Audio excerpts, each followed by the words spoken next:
సోదరా నమస్తే. సోదరా, జీవితంలో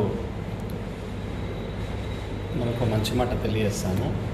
అంటే మీకు తెలుసుంటే నాకు సంతోషము, తెలియకపోతే మాత్రం దయచేసి ఓపికగా ఒక నిమిషం వినగలరని నా యొక్క విజ్ఞప్తి. ఇప్పుడున్న సమాజంలో, ఇప్పుడున్న రోజులలో చెడ్డ వ్యక్తుల మధ్య ఉండడం కంటే ఒంటరిగా ఉండడమే ఉత్తమం. మంచి మాట మరొకసారి తెలియజేస్తాను. ఇప్పుడున్న రోజులలో